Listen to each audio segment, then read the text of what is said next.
نحمده ونصلی علی رسول الکریم اما بعد اعوذ باللہ من الشیطان الرجیم بسم اللہ الرحمن الرحیم رب اوزعنی ان اشکر نعمتک التی انعمت علی وعلی والدی ونعمل صالحا ترضاہ واصلح لی فی ذریتی انی تبت الیک وانی من المسلمین۔ اے رب مجھے توفیق دے کہ تیرا شکر ادا کروں اس نعمت کا جو تو نے مجھ پر کی اور میرے والدین پر، اور میں نیک عمل کروں جس سے تو راضی ہو، اور مجھے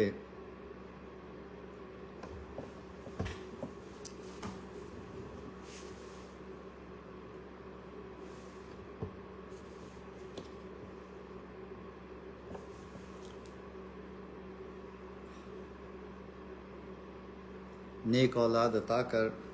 بے شک میں تیری طرف رجوع کرتا ہوں اور بے شک میں فرما برداروں میں سے ہوں۔ پچھلی مرتبہ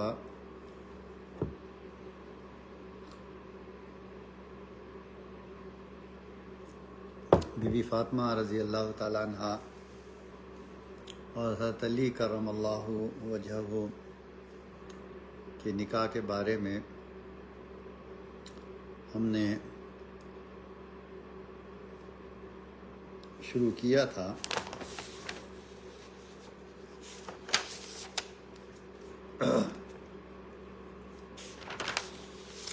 اور یہ چیپٹر نمبر 44 ہے، جمال مصطفیٰ سیرت النبی کی کتاب ہے، جس کو سبقاً ہم اس محفل میں پڑھتے ہیں تاکہ نبی صلی اللہ علیہ وسلم کی سیرت مبارکہ سے ہم روشناس ہو سکیں۔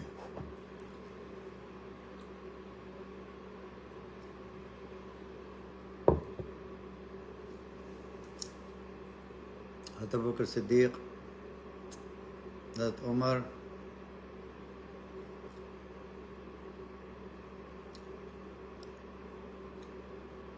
بی بی فاطمہ رضی اللہ تعالیٰ عنہ کے نکاح کا پیغام لے کے گئے، جو ان کو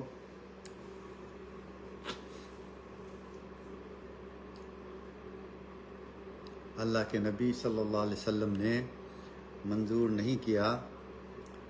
جب حضرت علی رضی اللہ تعالیٰ عنہ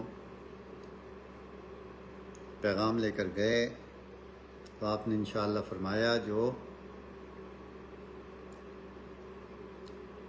اس بات کی طرف اشارہ تھا کہ ان کا پیغام قبول کر لیا گیا۔ حضرت علی رضی اللہ تعالیٰ عنہ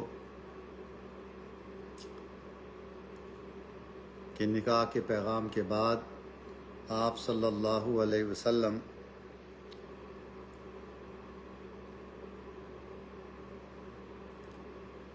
نے اپنی بیٹی بی بی فاطمہ رضی اللہ تعالیٰ عنہ سے پوچھا، اور ان کی طرف سے وہ خاموش رہیں، اور علماء یہاں سے یہ استدلال کرتے ہیں کہ عورت اگر کنواری ہو اور وہ خاموش رہے تو اس کی طرف سے رضامندی کہلائے گی، لیکن عورت اگر بیوہ ہو یا مطلقہ ہو تو اس کو ہاں یا نہیں کہنا پڑے گا۔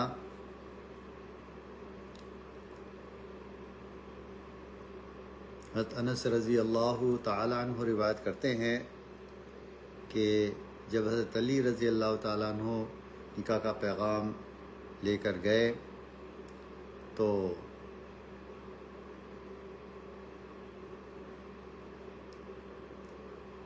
میں وہاں موجود تھا، اور آپ پر وحی کی کیفیت طاری ہو گئی۔ جب وہ کیفیت دور ہوئی تو محبوب صلی اللہ علیہ وسلم نے فرمایا، اے انس، جبرائیل علیہ السلام میرے پاس تشریف لائے تھے اور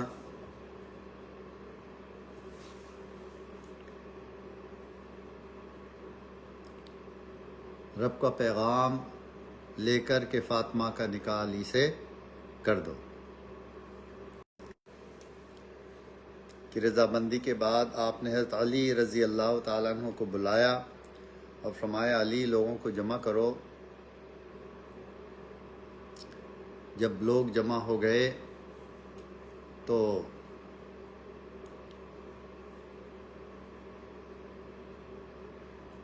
آپ صلی اللہ علیہ وسلم نے فرمایا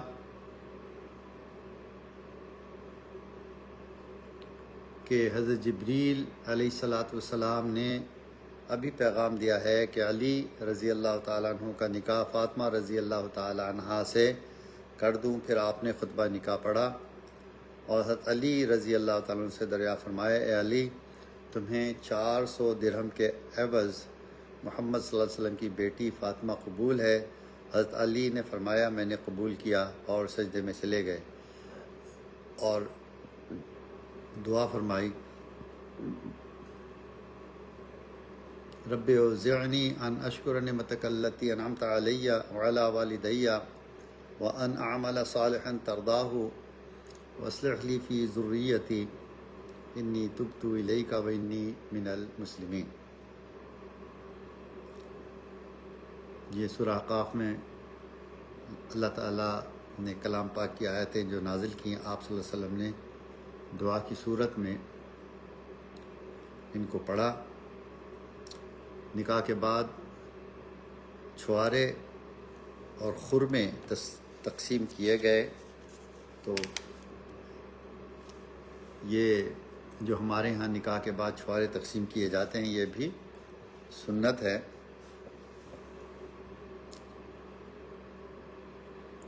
نکاح کے تقریباً 4 ماہ بعد حضرت علی رضی اللہ تعالیٰ عنہ کے بھائی حضرت عقیل رضی اللہ تعالیٰ عنہ فرمانے لگے کہ اب رخصتی ہونی چاہیے۔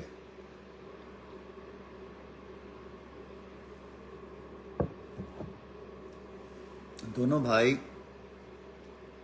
حضرت علی و حضرت عقیل رضی اللہ تعالیٰ عنہما حضرت سلمان فارسی رضی اللہ تعالیٰ عنہ کے پاس تشریف لے گئے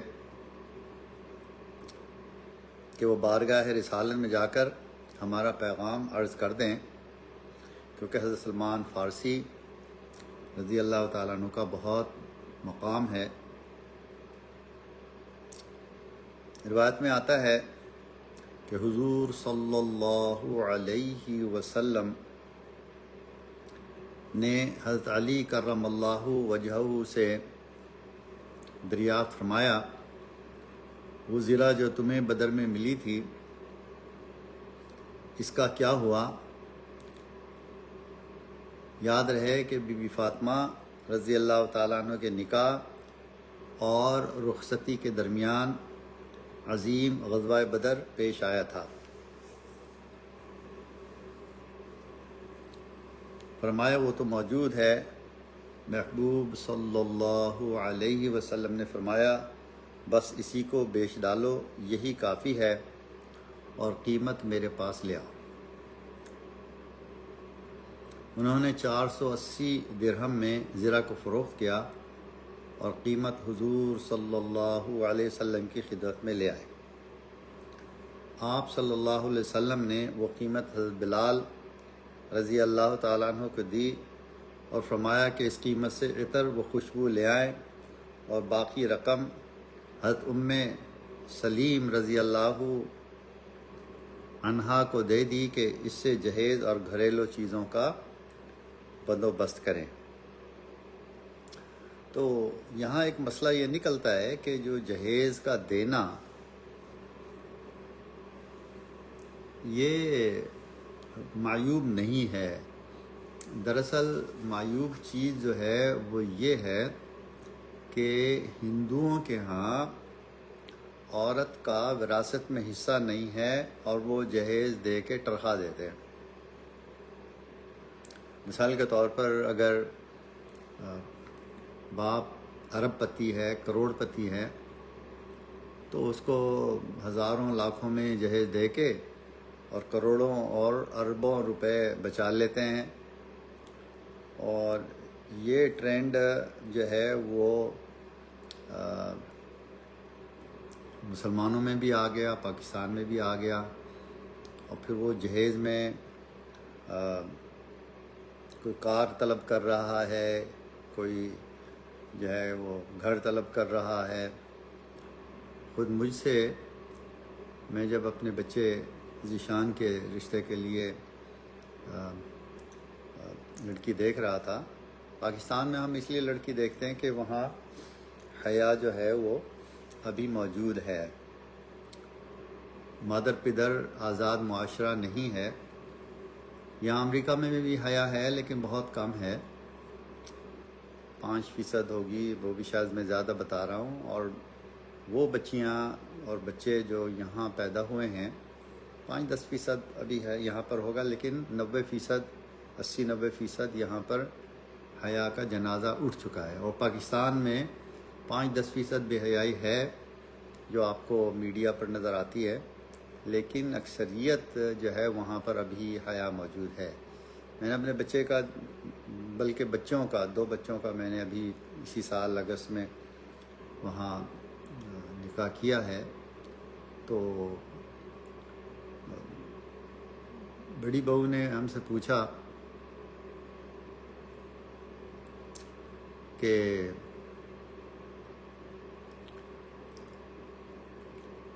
آپ پورا امریکہ چھوڑ کر، پورا نیو یارک چھوڑ کر پاکستان میں کیوں بہو کی تلاش کے لیے آئے؟ تو اس کا جواب میں نے یہ دیا کہ یہاں باحیا بچیاں موجود ہیں، اور اس کے علاوہ ایک اور مسئلہ ہے کہ بچیاں جو ہیں وہ ان لاز کے ساتھ نہیں رہنا چاہتی. 90+% بچیاں، جو مسلمان بچیوں کی بات کر رہا ہوں، پاکستانی بچیوں کی بات کر رہا ہوں، جو نیو یارک میں پلی بڑھی ہیں اور نیو یارک میں رہی ہیں، وہ اپنے علیحدہ گھر لے کر بھی شوہر کے ساتھ رہیں، جس میں کوئی حرج نہیں ہے. مجھے ذاتی طور پر کوئی اعتراض نہیں ہے کہ بچے اپنی بیویوں کے ساتھ علیحدہ رہیں. ہاں، اس بات پر اعتراض ہے کہ آپ علیحدہ بھی رہنا چاہتے ہو اور چاہتے ہو کہ سسر آپ کو سپورٹ کرے، اس کا میں خلاف ہوں.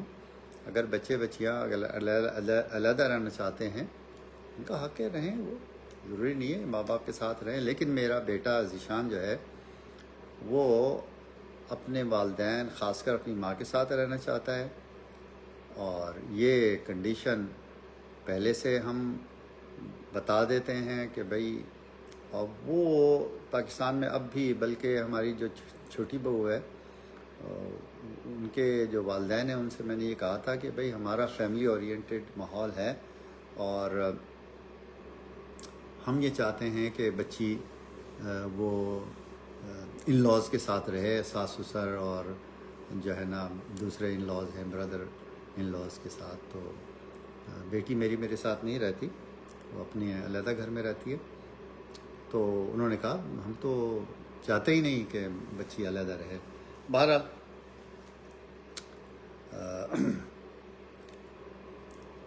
جہیز کو طلب کرنا یہ اس طرح کے بیٹی کا باپ یا بیٹی والے مشکل میں پڑ جائیں، یہ سنت نہیں ہے. کیونکہ حضور صلی اللہ علیہ وسلم کو پتہ تھا کہ حضرت علی کے پاس زرہ موجود ہے، اور نبی صلی اللہ علیہ وسلم وزیر خزانہ بھی تھے، وزیر اعظم بھی تھے، نبی بھی تھے، بادشاہ بھی تھے. اور وزیر اعظم میں نے اس لیے کہہ دیا کہ آج کل جمہوریت ہے، تو وہ تو 100% مسلمان جو تھے وہ نبی صلی اللہ علیہ وسلم کو ہی چاہتے تھے. کون ہوگا جو اللہ کے نبی کے علاوہ کسی اور کو چاہے گا وہ مدینہ کا سردار بنے؟ عبداللہ بن ابی جو تھا وہ مدینہ کا سردار بننا چاہتا تھا، لیکن جب نبی صلی اللہ علیہ وسلم تشریف لائے اور قبیلہ اوس اور خزرج کے لوگوں نے اسلام قبول کر لیا، تو اس کی سرداری یعنی اس کا وزیر اعظم بننا یا اس کا صدر بننا وہ خطرے میں پڑ گیا، تو اس نے پھر مخالفت مول لے لی۔ اس منافق نے، عبداللہ بن ابی نے، اس کا بیٹا مسلمان ہو گیا تھا، تو نبی صلی اللہ علیہ وسلم، آپ صلی اللہ علیہ وسلم چاہ رہے تھے کہ جو ضروری چیزیں ہیں حضرت علی اور حضرت فاطمہ رضی اللہ تعالیٰ عنہ کی زندگی گزارنے کے لیے، اس میں سے ایک کھجور کے پتوں کی چارپائی تھی، اور 2 چکیاں تھیں، اور 2 مٹی کے گھڑے تھے، اور ایک چمڑے کا گدا تھا جس میں کھجور کی چھال بھری ہوئی تھی، اور ایک مشکیزہ تھا۔ یہ جہیز تھا جی۔ اگر آپ یوں کہتے ہیں کہ جہیز جو ہے وہ ضروری ہے، نبی صلی اللہ علیہ وسلم نے بھی جہیز دیا تھا بی بی فاطمہ کو، تو اتنا جہیز کہ آپ جو ہیں وہ گھر مانگیں۔ تو ایک بچی اسلام آباد کی تھی، وہ اس نے جو ہے نا ایک بنگلہ طلب کیا، تو میں نے بچی کو کال کی، جو ہمیں رشتہ کرانے والا تھا اس کے ذریعے پتہ لگا، تو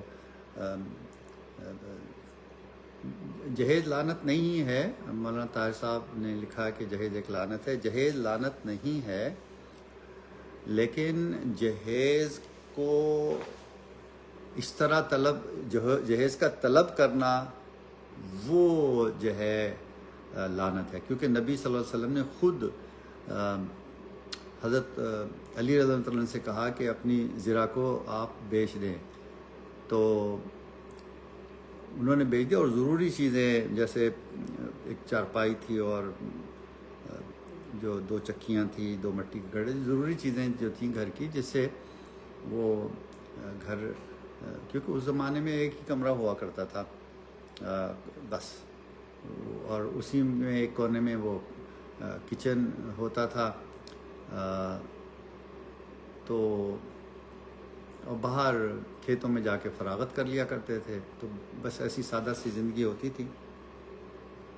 تو اس میں ظاہر بات ہے پانی پینے کے لیے مٹکے چاہیے، اور آرام کرنے کے لیے چارپائی چاہیے، گدے چاہیے، اور کھانے کے لیے چکی چاہیے۔ تو ایسی ضروری چیزیں اگر لڑکی والے خود اپنی طرف سے کچھ چیزیں دے دیتے ہیں تو وہ معیوب نہیں ہیں۔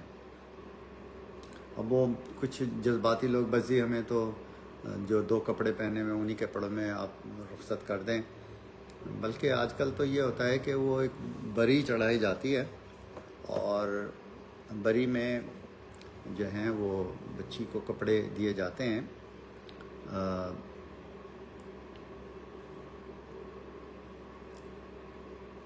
وہ اگر لڑکے والے اپنی حیثیت کے مطابق دے دیں تو کوئی حرج نہیں ہے، اور لڑکی والے اپنی حیثیت کے مطابق دے دیں تو اس میں کوئی حرج نہیں ہے، بلکہ سنت ہے جہیز دینا۔ تو جہیز مانگنا سنت نہیں ہے، اور اتنا بوجھ ڈال دینا لڑکی والوں پر کہ بچوں کی شادیاں ہی نہ ہو سکیں۔ اب ایک غریب آدمی ٹھیلا لگاتا ہے یا کوئی نوکری کرتا ہے، آج کل نوکری میں ملتے ہیں، اگر 50-60 ہزار روپے بھی ملتے ہیں مہینے کے، تو ساری زندگی اگر آپ پوری فیملی بھی مل کے کام کرے تو آپ گھر نہیں خرید سکتے، کیونکہ گھروں کی قیمتیں لاکھوں، 75 لاکھ، جو چھوٹے چھوٹے سے گھر ہیں 80 لاکھ اور کروڑ تک میں ہیں۔ ایک چھوٹا سا گھر میری بہن نے جو ہے وہ میں نے ان کو بنوا کے میں نے دیا تھا خرید کے ان کو، اور وہ اس نے بیچا 1 کروڑ روپے کا، چھوٹا سا گھر، اتنا بڑا گھر بھی نہیں تھا، تو کروڑوں میں۔ اب ایک غریب آدمی جس کی تنخواہ 15,000 روپے ہے، 20,000 25,000 روپے تنخواہ ہے، وہ گھر کا کرایہ مشکل سے دے سکتا ہے۔ گھر کے اندر اگر سب لوگ بھی کمائیں، سب لوگ سے مراد یہ ہے کہ عموماً تو ایک تو نوکریاں نہیں ملتی، اور اگر نوکری مل بھی جائے تو کھانے اور دانے کے لالے پڑے ہوتے ہیں، تو وہ بیچارہ گھر کہاں سے بنائے گا۔ تو اب آپ گھر طلب کر رہے ہیں اور ہر شخص یہ چاہتا ہے کہ جو ہے نا وہ میری بیٹی کے لیے، اور لڑکیاں بھی چاہتی ہیں کہ بھئی وہ باہر رشتے ہوں، اور میں بتاؤں 80% لوگ جو باہر رہتے ہیں وہ پاکستان سے زیادہ برے حال میں ہیں۔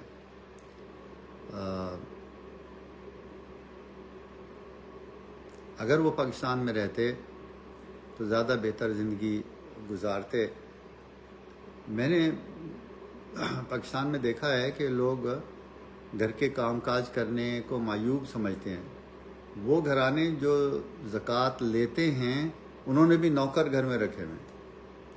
ہمارے ہاں نوکروں کا تصور ہی نہیں ہے امریکہ میں، یورپ میں بھی ہوگا، لیکن میں گارنٹی سے کہہ سکتا ہوں کہ میری اہلیہ تو 60s میں ہیں اور سارے گھر کے کام کاج وہ خود کرتی ہیں، یہاں تک کہ فرش جو ہے وہ ووڈن فرش ہے تو اس کو چمکا کر رکھتی ہیں، اور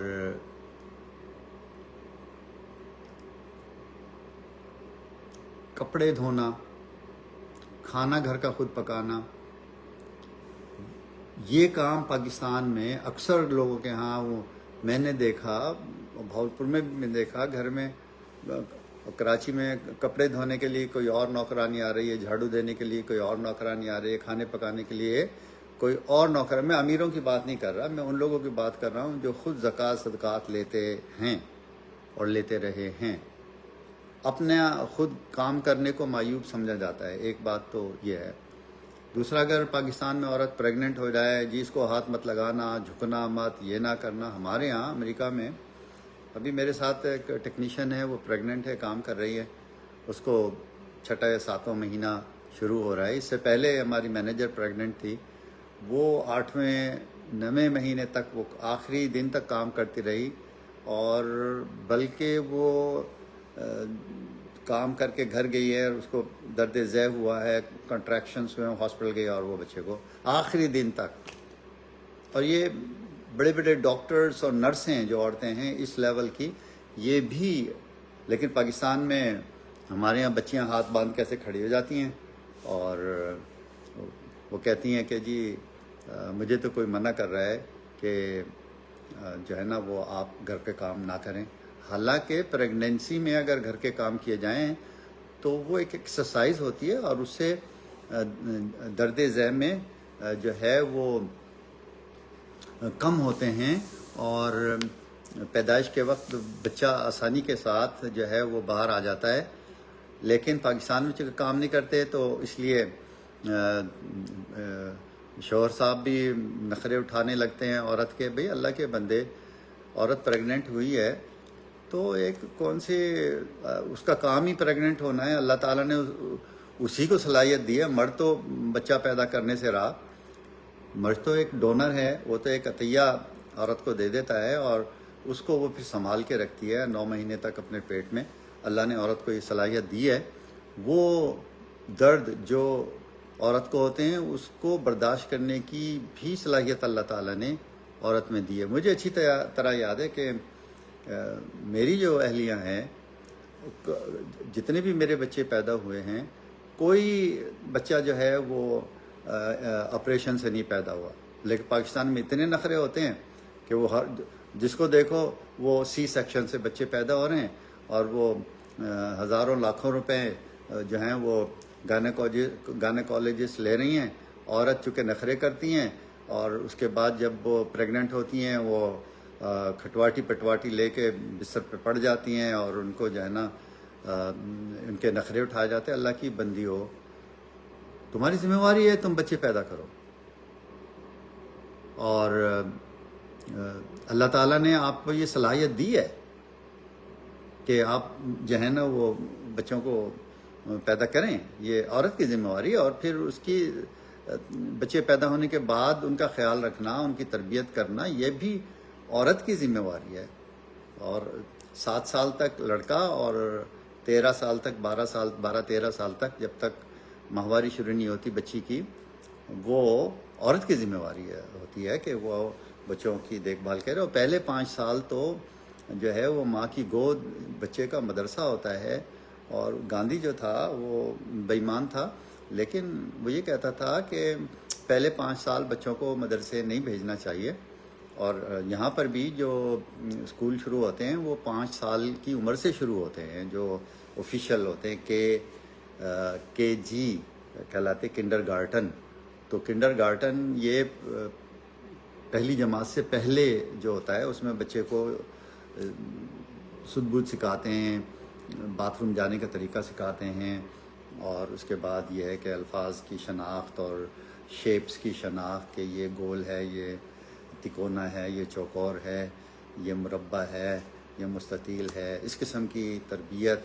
اور ماں جو ہے وہ ٹریننگ کرتی ہے کہ جب باتھ روم کی ضرورت ہو تو باتھ روم جائیں اور بتا دیں ٹیچر کو یا ماں کو کہ مجھے باتھ روم جانا ہے. تو یہ ساری یہ سیکھنے کی باتیں ہیں، اور بچے جو سیکھتے ہیں وہ ماں کی گود سے سیکھتے ہیں. تو گاندھی کہتا تھا کہ بچہ پہلے 5 سال وہ یہ کہنا کہ بھئی اگر مرد پڑھا تو فرد پڑھا، عورت پڑھی تو کنبہ پڑھا. تو عورتوں کو تعلیم دینی چاہیے. اور اسلام کے اندر جو سب سے پہلی پروفیسر ہیں وہ خاتون ہیں، ہماری امی جان سیدہ عائشہ رضی اللہ تعالیٰ عنہ. وہ اسلام کی پہلی مفتی ہیں، اور وہ نبی صلی اللہ علیہ وسلم کے تشریف لے جانے کے بعد 50 سال تک جو ہیں وہ صحابہ ان سے آ کے دین کا علم سیکھتے رہے. اور نبی صلی اللہ علیہ وسلم کے جو مزاج تھے اور گھر کے جو اندرونی حالات تھے وہ امی جان سے سیکھتے رہے.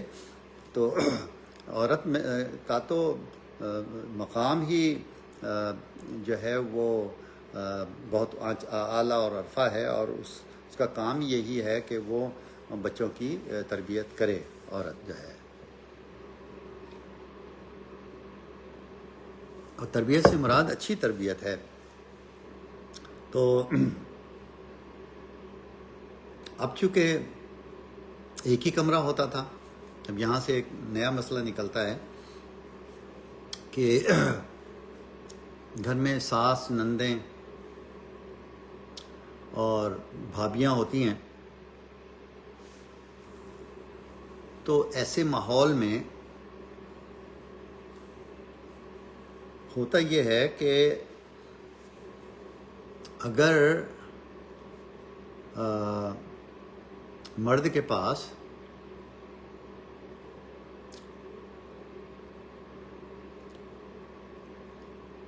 اتنی صلاحیت ہے، مالی صلاحیت، کہ وہ علیحدہ گھر کرائے پر لے سکتا ہے یا علیحدہ کمرہ کرائے پر لے سکتا ہے، تو اور بیوی ساتھ نہیں رہنا چاہتی، تو اس کو چاہیے کہ علیحدہ ہو جائے اور گھروں میں جھگڑے نہ کرے. کیونکہ پاکستان میں عموماً بڑا مشکل ہوتا ہے ساس نندوں کے ساتھ رہنا. ایک تو تانے دینے اور ایک دوسرے کے معاملات میں ٹانگ اڑانا. پھر بعض مرتبہ ظلم بھی ہوتا ہے کہ اگر جو غریب گھر سے بچی آئے اس کے اوپر کام کا بوجھ ڈال دیا جاتا ہے، اور اگر جو ہے بہو وہ رشتہ داروں میں سے ہو یا مالداروں میں سے ہو تو اس کے اوپر کام کا بوجھ کم یا نہیں ڈالا جاتا ہے یا کم ڈالا جاتا ہے. تو یہ ناانصافیاں ہوتی ہیں. اور عورتوں کے بھی قصور ہوتے ہیں کہ عورتیں بھی جو ہیں وہ شوہر کی حیثیت سے بڑھ کر جو ہے ان سے وہ طلب کرتی ہیں، تو اس میں پھر شوہر کو رشوت لینا اور جو ہے کسٹم میں اور پولیس میں اور تو یا پھر 2 نمبری کرنا پڑ جاتی ہے. تو عورت کو بھی چاہیے کہ جو شوہر کی آمدنی ہے اسی میں اپنے آپ کو ایڈجسٹ کرے. اور ساس نندوں کو بھی چاہیے کہ وہ تانے تشنے دینے سے گریز کریں اور گھر کے ماحول کو درست کریں. اور مردوں کو بھی چاہیے جو دیور جیٹھ ہیں کہ وہ اپنی نظروں کو صاف رکھیں اور گھر کے اندر جو ہے زنا کا ماحول پیدا نہ کریں. ایک معاشرتی نظام ہے، ایک اچھے معاشرے کی تشکیل کے لیے اور گھر کے جھگڑوں سے بچنے کے لیے عورت اگر علیحدہ گھر کا نظام چاہتی ہے تو وہ اس کا حق ہے، اور اس کو مجبور کرنا کہ میری ماں کے ساتھ رہے یہ درست نہیں ہے۔ اور میں نے آپ کو بتایا کہ شادی کے بعد اس چیز کی ضرورت محسوس ہوئی کہ حضرت فاطمہ رضی اللہ تعالیٰ عنہ اور حضرت علی جو ہیں وہ ان کے لیے علیحدہ گھر کا انتظام ہو۔ تو یہاں میں آپ کو بتا رہا ہوں، پھر بتا رہا ہوں کہ ایک ہی کمرہ گھر کہلاتا تھا اس وقت، یعنی ہمارے یہاں ڈرائنگ روم ہے اور فیملی ڈرائنگ، ہمارے یہاں امریکہ میں لیونگ روم کہلاتا ہے، اور فیملی روم وہ ہوتا ہے جہاں فیملی اکٹھی ہوتی ہے، اور لیونگ روم وہ ہوتا ہے جس کو آپ ڈرائنگ روم کہتے ہیں جہاں مہمان آتے ہیں۔ اور پھر یوں تقسیم ہوتی ہے کہ مرد ہمارے ہاں جو دیندار گھرانے ہیں اس میں لیونگ روم میں ہوتے ہیں، اور عورتیں فیملی روم میں ہوتی ہیں تاکہ پردہ رہے اور غیر ضروری جو ہے وہ بے پردگی نہ ہو۔ حضرت حارثہ بن نعمان انصاری رضی اللہ تعالیٰ عنہ کے متعدد مکانات تھے، جن میں کئی مکانات آپ صلی اللہ علیہ وسلم کی نظر کر چکے تھے۔ حضرت فاطمہ رضی اللہ تعالیٰ عنہ نے آپ صلی اللہ علیہ وسلم فرمایا کہ حضرت حارثہ سے کوئی مکان دلوا دیجئے۔ آپ صلی اللہ علیہ وسلم نے فرمایا، بیٹی کب تک اب ان سے کہتے ہوئے شرم آتی ہے؟ تو حضرت حارثہ رضی اللہ عنہ کو پتہ چلا تو دوڑے چلے آئے اور عرض کرنے لگے، یا رسول اللہ صلی اللہ علیہ وسلم، میرے پاس جو کچھ ہے سب آپ کا ہے، خدا کی قسم میرا جو مکان آپ لے لیتے ہیں مجھ کو اس سے زیادہ خوشی ہوتی ہے کہ وہ میرے پاس رہ جائے۔ غرض انہوں نے اپنا مکان خالی کر دیا۔ حضرت اسماء بنت عمیس رضی اللہ تعالی عنہ اور حضرت ام ایمن رضی اللہ تعالی عنہ گھر کی تیاری میں لگ گئیں۔ گھر کے فرش میں سرخ مٹی ڈال کر اس کو برابر کیا گیا، اور دیواروں کی صفائی اور اس میں کپڑے ٹانکنے کے لیے کھوٹیاں لگائیں۔ اس وقت محبوب صلی اللہ علیہ وسلم نے فرمایا اماں عائشہ رضی اللہ تعالیٰ عنہ سے کہ تمہیں پتہ ہے نہ کہ مجھے فاطمہ رضی اللہ تعالیٰ عنہ سے کتنا پیار ہے، فاطمہ کو دلہن بناؤ۔ تو دلہن بنانا بھی سنت ہے۔ لیکن صاحب آج کل تو لاکھوں روپے دلہن کی سجاوٹ میں لگا دیتے ہیں، تو دلہن بنانے سے مراد یہ نہیں ہے کہ ہاتھوں پہ ناخن پالش لگا دیں اور چہرے کے اوپر 50,000 تو ایک نارمل میں بتا رہا ہوں جو برائیڈل میک اپ ہوتا ہے، اور اس کے اندر دلہا، دلہے کی ماں، دلہے کی اور جو بہنیں ہیں، اور دلہن کی ماں، دلہن کی اور جو بہنیں ہیں، یہ سب کے سب اگر 25,000 کے میک اپ کرائیں، گھر میں 4 عورتیں ہوئیں تو 1 لاکھ روپے تو میک اپ میں چلا گیا۔ اب اس میک اپ کی نحوست یہ ہوتی ہے کہ اس سے نمازیں ضائع ہوتی ہیں۔ تو میں ذاتی طور پر اس کو حرام سمجھتا ہوں، ایسے میک اپ کو جس سے جو ہے وہ نمازیں ضائع ہوں۔ ایک بڑا مشہور واقعہ میں نے پہلے بھی نقل کیا تھا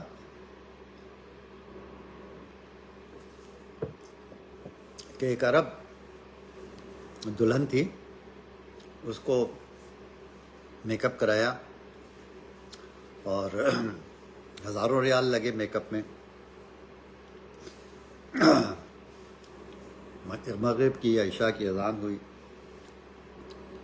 تو وہ وضو کرنے کے لیے اٹھی تو عورتیں کہنے لگی تمہارا دماغ خراب ہوا ہے، تم اتنی پیاری لگ رہی ہو اور تم اس میک اپ کو دھو رہی ہو، وضو کریں گی تو میک اپ تو دھل جائے گا۔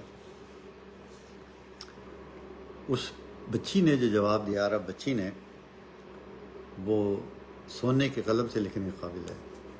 اس نے کہا میں پہلے اللہ کی بندی ہوں، پھر میں کسی کی بیوی ہوں، یعنی اللہ کے حکم کو توڑ کر میں کسی انسان کو خوش نہیں کر سکتی۔ اللہ تعالیٰ نے کیا شرع میں اجازت دی ہے کہ دلہن جو ہے وہ نماز قضا کر دے، تو قضا بھی میں بہت محتاط الفاظ استعمال کر رہا ہوں۔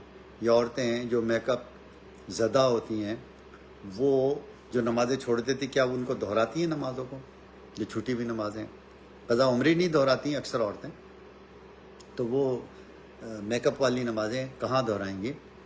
اور مجھے دکھ ہوتا ہے، آپ سجیں شوہر کے لیے، آپ لپسٹک لگا لیں اور جو بھی ضروری چیز ہے وہ لگا لیں. ایک تو مصنوعی طور پر آپ کو جو اللہ تعالیٰ نے حسن دیا ہے اس کو مزید حسین ترین بنانے کے لیے آپ ضرور بنائیں، شوہر کے لیے بنیں، سجیں، کوئی اعتراض نہیں ہے. لیکن نماز قضا کرنا، ہم نے ایک خاتون کو دیکھا، وہ دلہن تھیں اور عمرے پہ گئیں اور نیل پالش کے ساتھ نمازیں پڑھ رہی تھیں. انہوں نے کہا اللہ کی بندی، 3 دن کے بعد نہ شوہر کو خیال آیا. ساس جو تھی وہ نیک دیندار تھی، تو اس نے کہا اللہ کی بندی، آپ نے عمرہ بھی اسی حالت میں کر لیا اور آپ نے نمازیں بھی آپ اسی طرح پڑھ رہی، کیونکہ شوہر نیک ہے، وہ نماز پڑھ رہی ہیں اور شوہر کا دھیان نہیں گیا نیل پالش کی طرف. پھر شوہر گیا اور اس نے نیل پالش ریموٹ لے کے آیا، اور 3 دن کے بعد جو ہے نا وہ حرم میں مکہ مکرمہ میں جو ہے یا مدینہ منورہ میں، مجھے یاد نہیں ہے، تو وہ اس طرح نہ عمرہ ہوا نہ نمازیں ہوئیں. تو یہ تو ہماری شادیاں ہیں. تو بھائی ایسی شادی کا کیا فائدہ؟ اور ایسے میک اپ کو جو ہے وہ میں نہیں مانتا. اور اگر یہ جو میک اپ عورتیں کرتی ہیں، یہ شوہر کو خوش کرنے کے لیے نہیں کرتی. وہ بھی ایک ہو سکتا ہے اس کا ایک فیکٹر ہو، لیکن یہ دکھانے کے لیے ہائے اللہ آپ کتنی پیاری لگ رہی ہیں، صرف یہ سننے کے لیے آپ لاکھوں روپے خرچ کر دیتے ہو، اور ہے نہیں آپ کے پاس لاکھوں روپے، کہاں سے قرضہ لے کے آپ شادیاں کر رہے ہو. تو اللہ کے بندے دیکھیں، آپ بی بی فاطمہ کا کیا، حضرت علی رضی اللہ کی جو زرہ تھی وہ بھی ان کو جو ہے وہ مال غنیمت میں ملی ہوگی، اس کو بیچ کے گھر کے ضروری چیز لے لی گئیں، اور اس طریقے سے جو ہے حضرت فاطمہ رضی اللہ تعالیٰ عنہ کو دلہن بنایا گیا. بوقت رخصتی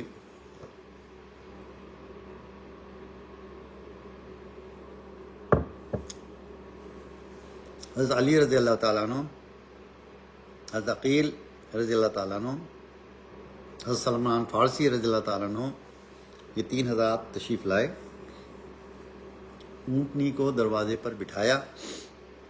آپ صلی اللہ علیہ وسلم نے حضرت علی کا ہاتھ پکڑا اور اندر تشریف لے گئے، اور حضرت فاطمہ رضی اللہ تعالیٰ عنہ کا ہاتھ پکڑ کر حضرت علی کے ہاتھ میں دے دیا اور فرمایا مجھے اپنے خاندان میں جو سب سے زیادہ محبوب تھا، میں نے تیرا ہاتھ اس کے ہاتھ میں دے دیا ہے. پھر فرمایا علی تجھے نبی کی بیٹی مبارک ہو. مجھے گوز بمس ہو رہے ہیں یہ بات سناتے ہوئے کہ سید گھرانہ ہے اور سیدہ فاطمہ رضی اللہ تعالی عنہا کی رخصتی کا وقت ہے. اب اس وقت میں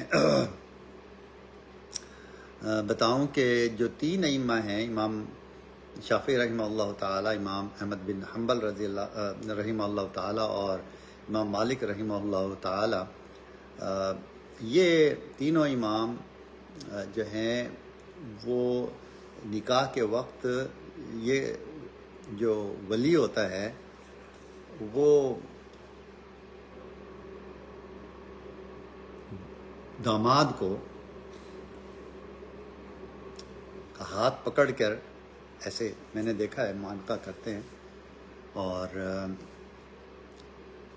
چونکہ اس وقت نکاح نہیں ہوا ہوتا تو عورت کے ہاتھ میں نہیں دیتے، وہ بیٹی کو جو ہے نکاح کرتے ہیں. تو تینوں ائمہ کے ہاں بغیر ولی کے نکاح نہیں ہوتا. امام ابو حنیفہ رحمہ اللہ تعالیٰ عنہ کے فقہ میں جو ہم فالو کرتے ہیں اس میں جو ہے ولی کا ہونا ضروری نہیں ہے. عورت اگر بالغہ ہے تو باپ نہ ہو، ولی نہ ہو تو بھی نکاح جو ہے وہ ہو جاتا ہے. ہاں ہمارے اتنا ضرور ہے کہ ولی اگر اپنی بیٹی سے، اگر بیٹی ہے تو اس سے اجازت لے لے، یا کوئی بھی محرم ہو جو ہے، بھائی ہو، بیٹا ہو، تو وہ ولی جو قاضی ہے نکاح خواں ہے اس کو وہ اجازت دے دے تو اس سے نکاح ہو جاتا ہے. لیکن ہمارے ہاں ضروری نہیں ہے کہ بغیر ولی کے نکاح نہیں ہوتا. یہ فرق ہے ہماری فقہ میں اور 3 ائمہ جو ہیں ان کی فقہ میں یہ فرق ہے. تو یہ میں نے مناسب سمجھا کہ اکثر آپ لوگوں کو پتہ ہوگا، علماء کو تو خاص طور پر، لیکن عام لوگوں کو اس بات کا علم نہیں ہوتا. تو روایت میں آتا ہے کہ جب رسول اللہ صلی اللہ علیہ وسلم نے حضرت فاطمہ کا نکاح حضرت علی رضی اللہ عنہ کا کر دیا تو بی بی فاطمہ رونے لگیں. تو محبوب صلی اللہ علیہ وسلم نے فرمایا، بیٹی کس بات پر رونا آ رہا ہے؟ اس پر بی بی فاطمہ نے عرض کیا، یا رسول اللہ، آپ نے ایسے شخص سے میرا نکاح کر دیا جس کے پاس نہ مال نہ سامان ہے نہ گھر ہے. اس پر محبوب صلی اللہ علیہ وسلم نے فرمایا، کیا تم اس بات پر راضی نہیں کہ اللہ نے زمین میں 2 شخصوں کو برگزیدہ بنایا ہے، جن میں سے ایک تمہارا والد ہے اور دوسرا تمہارا شوہر ہے. تو حضرت علی رضی اللہ تعالیٰ عنہ کی بڑی شان ہے، بہت پکے سچے ڈھکے مسلمان صحابی تھے.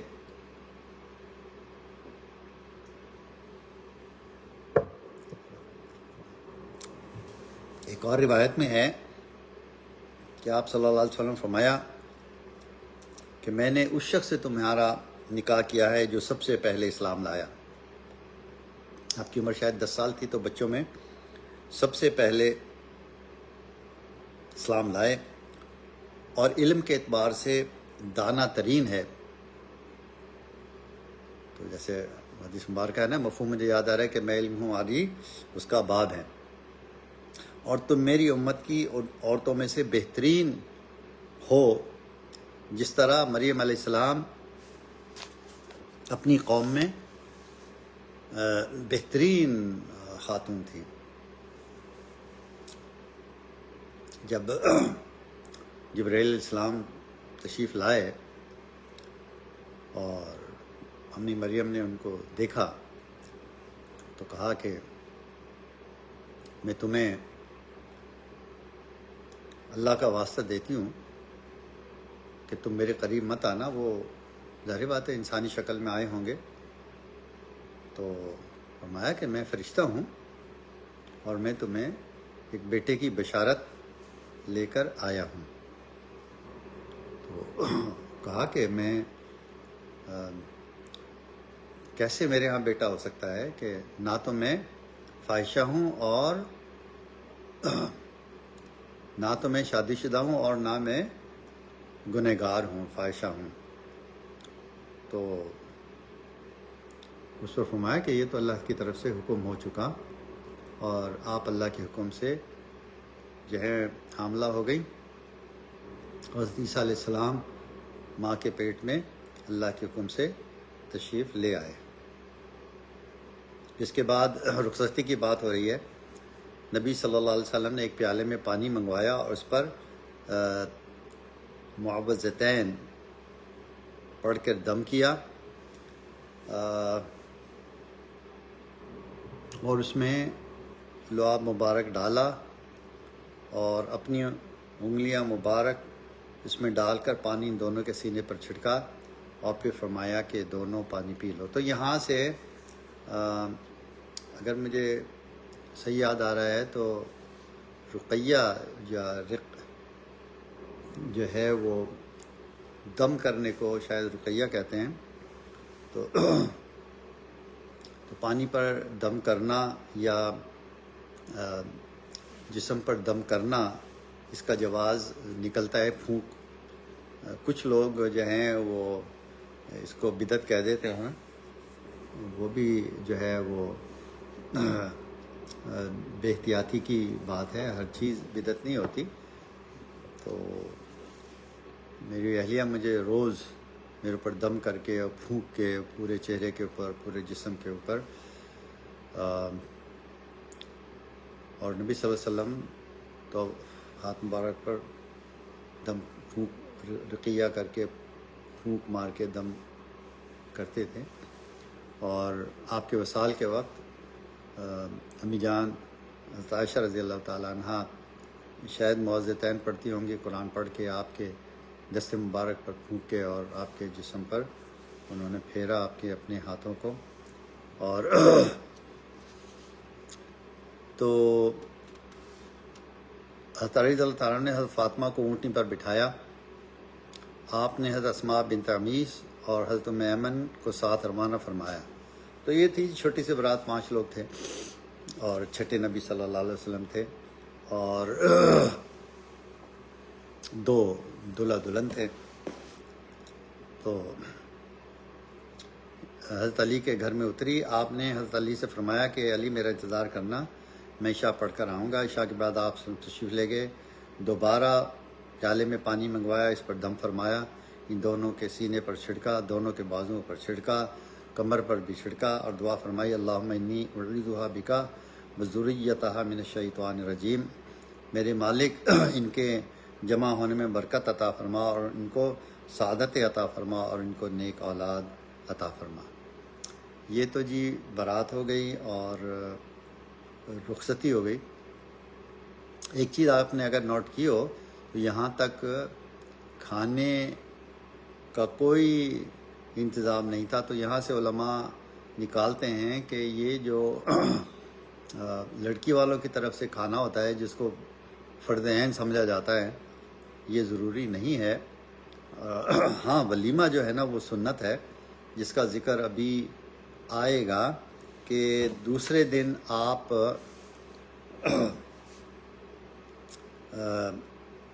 نے حضرت علی سے فرمایا علی ولیمہ بھی کرنا ہے۔ اس وقت سعد بن ابی وقاص رضی اللہ عنہ عرض کرنے لگے یا رسول اللہ میرے پاس ایک چھترا یعنی ایک دمبے کی نسل کا کوئی جانور کھڑا ہے، آپ نے فرمایا لے آؤ۔ اسی چھترے کو یعنی اس دمبے کو ذبح کیا گیا اور قورمہ بنوایا گیا، اور اپنی طرف سے حضرت علی کو پیسے دیے اور فرمایا کہ جاؤ چھوارے شہد اور گھی خرید کر لاؤ۔ تو حضرت علی رضی اللہ عنہ نے 5 درہم کے چھوارے خریدے اور 3 درہم کا شہد خریدا اور 1 درہم کا گھی خریدا، کل 9 دراہم تھے۔ آپ نے چھواروں کی گٹھلیاں نکلوا کر ان کو پسوایا، پھر ان کو گھی اور شہد میں ملایا اور پھر ایک سویٹ ڈش تیار کی اور اس کو ولیمے میں اپنی طرف سے پیش کیا گیا۔ تو یہ پتہ لگا کہ بھائی سویٹ ڈش رکھنا بھی ولیمے میں سنت ہے۔ میں نے اپنے بچوں کے ولیمے کیے تو اس میں تقریباً کوئی 3 تو مجھے یاد ہیں سویٹ ڈش تھیں، اس میں ایک تو کنافہ تھا اور آئس کریم تھی اور ایک متنجن تھا، اس کا کوئی اور نام ہوتا ہے، وہ سفید زردہ تھا، اس کے اندر وہ کچھ میوہ جات تھے اور چھوٹے چھوٹے سے گلاب جامن تھے۔ تو بہرحال مجھے اور شاید کیک بھی تھا۔ تو اصل میں وہ میں نے جو ولیمہ کیا تو اس میں جو ڈشیں تھیں میں نے 13 سے زیادہ رکھیں، اور چونکہ اللہ تعالیٰ نے مجھے وسعت دی ہے تو اپنے حساب سے میں نے وہ کیا تھا۔ اس کا ایک فائدہ ہو گیا، فائدہ یہ ہو گیا کہ ہم نے 200 لوگوں کا انتظام کیا تھا ولیمہ میں۔ میں چونکہ باہر رہتا ہوں اور وہاں پر بھی تو 50 ہم نے احتیاطاً زیادہ رکھ دیے تھے، لیکن وہ اللہ کی شان بجائے 250 کے 400 کے قریب لوگ آ گئے اور کھانا بھی پورا ہو گیا، پورا بھی نہیں ہوا بلکہ بچ گیا اس کے بعد کھانا۔ اس کی وجہ یہ تھی کہ جو ڈشیں تھیں وہ میں نے زیادہ بنوائی تھیں۔ اللہ کی شان تھی، اللہ تعالیٰ نے عزت رکھنی تھی اور عزت رکھی، کوئی شخص بھوکا نہیں گیا بلکہ کھانا ہر شخص نے 2-3 آدمیوں کا کھانا ضائع کیا۔ یہ ہمارے یہاں بڑا ٹرینڈ ہے کہ بلکہ ایک اگر مصعب ہیں تو انہوں نے عرض کیا کہ اگر اپنے پیسے کی کمائی ہو تو ہڈیاں تک جو نا چبا جاتے ہیں، اور اگر جب ہم شادیوں میں جاتے ہیں تو کھانے کو ضائع کرتے ہیں۔ حالانکہ ڈشوں میں کھانا رکھنے کا مقصد یہ ہوتا ہے اتنا کھانا لیں جتنے کی ضرورت ہو، لیکن ایک حوث ہوتی ہے یا پھر یہ ہوتا ہے کہ یہاں کون اٹھے گا دوبارہ جائے گا اور لائن لمبی ہے وقت نہیں ملے گا، تو اس لیے وہ ایک ساتھ اتنا بھر لیتے ہیں اور پھر وہ کھانا پھینک دیا جاتا ہے، جو کہ رزق کی جو ہے وہ بے حرمتی ہے، اور تو ولیمہ کرنا سنت ہے، اور اگر لڑکی والے غریب ہوں تو ان کے اوپر بوجھ نہ بنا جائے کہ وہ کھانے کی جو ہیں وہ تیاری کریں، کیونکہ حضرت فاطمہ حضرت علی کے نکاح کے بعد نبی صلی اللہ علیہ وسلم کی طرف سے یا بیٹی والوں کی طرف سے کسی کھانے کا انتظام نہیں کیا گیا تھا۔ ہاں، آپ صلی اللہ علیہ وسلم نے حضرت علی رضی اللہ تعالیٰ عنہ کو ضرور کہا کہ ولیمے کا انتظار کیا جائے، اور اس ولیمے میں یہاں مجھے پہلی دفعہ پتہ لگا کہ قورمہ تھا اور سویٹ ڈش تھی، اور جو کی روٹی بھی پکائی گئی تھیں، اور خود محبوب صلی اللہ علیہ وسلم کھانا کھلانے تشریف فرما ہوئے۔ اس میں 13 یا 14 کلو گوشت تھا، تو آپ یوں سمجھ لیجئے کہ 15 دونی 30 پاؤنڈ بیبی گوٹ ہوتا ہے 30 پاؤنڈ کا، تو وہ تھا۔ آپ صلی اللہ علیہ وسلم نے سارے مدینے والوں کو دعوت دینے کا کہا۔ حضرت علی رضی اللہ تعالیٰ سے مدینے والے آئے اور سب نے کھانا کھایا، اور آپ صلی اللہ علیہ وسلم دیگ سے نکال کر دیتے رہے، اور دیگ بھری پڑی تھی۔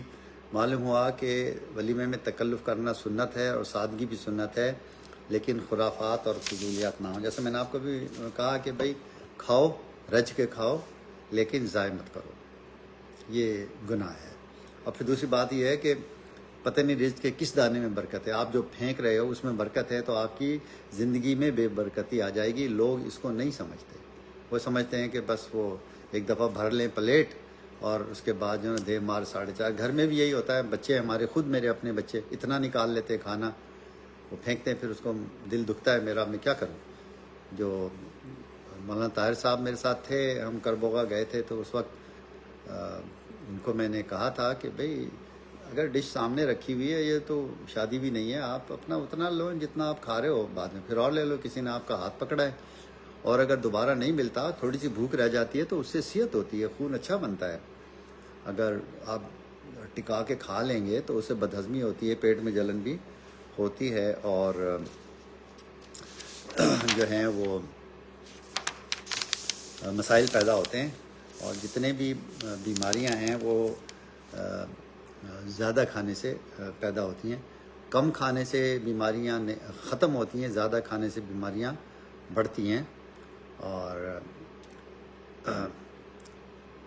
اب بی بی فاطمہ رضی اللہ تعالیٰ عنہ جو خاتون جنت ہیں، عورتوں کی سردار ہیں، وہ خود روٹی پکاتی تھیں، خود جھاڑو دیتی تھیں، چکی پیستی تھیں اپنے ہاتھوں سے، اور باہر کے کام مثلا اونٹ کو پانی پلانا، چارہ دینا، بازار سے سودا وغیرہ خرید کر لانا، یہ حضرت علی رضی اللہ عنہ کرتے تھے، جناب دیتے تھے، یا ان کی والدہ حضرت فاطمہ بنت اسد یہ کام انجام دیتی تھی۔ روایت میں آتا ہے کہ سیدہ فاطمہ خود آگ کے سامنے بیٹھ کر روٹی پکاتیں، گھر میں جھاڑو دیتیں، چکی پیستیں، جس سے ان کا رنگ مبارک متغیر ہو گیا تھا اور ہاتھ میں گٹے پڑ گئے تھے، اور ان کے کپڑے گرد آلود ہو گئے تھے۔ ایک مرتبہ کسی خادمہ کی طلب میں حضور صلی اللہ علیہ وسلم کے پاس پہنچیں، سرکار دو جہاں صلی اللہ علیہ وسلم فرمایا، پہلا حق تو اصحاب صفہ کا ہے، میں ایسی چیز بتاتا ہوں جو خادم سے بہتر ہے، جب تم سونے کا ارادہ کرو تو 33 بار سبحان اللہ، 33 بار الحمدللہ، اور 34 بار اللہ اکبر پڑھ لیا کریں۔ یہ تسبیح فاطمی کہلاتی ہے، اور میری عادت ہے کہ سونے سے قبل میں ضرور پڑھتا ہوں تسبیح فاطمی کو۔ سورہ رحمان میں ہے، مرج البحرین یلتقیان، اللہ نے 2 سمندر رواں کیے جو باہم مل جاتے ہیں، بینہما برزخ لا یبغیان، یخرج منہما اللؤلؤ والمرجان، وہ دونوں سمندر ایک دوسرے پر سبقت نہیں کرتے، اور اس سمندر میں سے ہیرے موتی نکلتے ہیں۔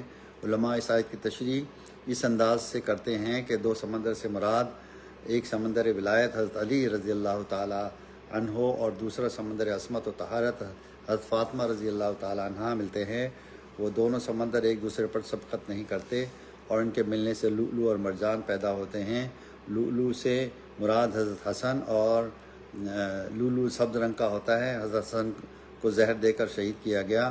مرجان سے مراد حضرت حسین رضی اللہ تعالیٰ عنہ ہیں، مرجان سرخ رنگ کا ہوتا ہے، اور حضرت حسین رضی اللہ تعالیٰ عنہ کو میدان جنگ میں شہید کیا گیا۔ ابن عباس رضی اللہ تعالیٰ عنہ کی روایت ہے کہ جنت میں نور کی ایک چمک اٹھے گی، سارے جنتی کہیں گے یہ نور کیسا ہے جو ساری جنت کے نور پر چھا گیا، تو فرشتے بتائیں گے کہ جنت الفردوس میں حضرت فاطمہ کسی بات پر مسکرائی ہیں، ان کے دانتوں سے جو نور نکلا ہے اس نے جنت کو روشن کر دیا ہے۔ یہ وہ حضرت علی اور حضرت فاطمہ رضی اللہ تعالی عنہ ہیں کہ جن کی مسکراہٹ سے جنت مہک اٹھتی ہے اور چہک اور چمک اٹھتی ہے۔ اللہ تبارک تعالی ہمیں اپنی بچوں کی شادیوں میں سادگی اختیار کرنے کی توفیق عطا فرمائیں اور ہمیں لہو و لعب سے بچائیں، فضول خرچی سے ہمیں بچائیں۔ اللہ تعالیٰ کے احکام یعنی نمازیں جو چھوڑ دیتی ہیں دلہنیں اور وہ عورتیں جو میک اپ کراتی ہیں کہ میک اپ خراب نہ ہو جائے، اس لعنت سے اللہ تعالیٰ ہمیں محفوظ فرمائیں۔ اللہ تبارک تعالیٰ ہمیں دین کے اوپر جو ہے عمل کرنے کی توفیق عطا فرمائیں۔ اللہ تبارک تعالیٰ ہمیں دین کی سمجھ عطا فرمائیں۔ اللہ تبارک تعالیٰ ہماری زندگیوں میں برکت عطا فرمائیں۔ اللہ تبارک تعالیٰ ہماری اولاد کو قیامت تک جاری اور ساری فرمائیں۔ اللہ تبارک تعالیٰ ہمارے اولاد میں کوئی محتاج پیدا نہ ہو جو اللہ کے در کے علاوہ کسی مخلوق کے در کا محتاج ہو، اللہ اس کی توفیق عطا فرمائیں۔ اللہ تبارک تعالیٰ ہمارے نسلوں میں قیامت تک آنے والی نسلوں میں کوئی کافر کوئی مشرک پیدا نہ ہو، اس کی اللہ تعالیٰ کوئی بدعتی بھی پیدا نہ ہو، اللہ تعالیٰ ہمیں توفیق عطا فرمائے۔ 1 گھنٹہ ہو چکا ہے، لمبا بیان ہوتا ہے 1 گھنٹے کا، آپ حضرات جو پورا بیان سنتے ہیں ان کو سلام ہے۔ اللہ تبارک تعالیٰ آپ کا اور ہمارا ناصر، نگہبان اور مہربان ہو۔ السلام علیکم ورحمۃ اللہ وبرکاتہ۔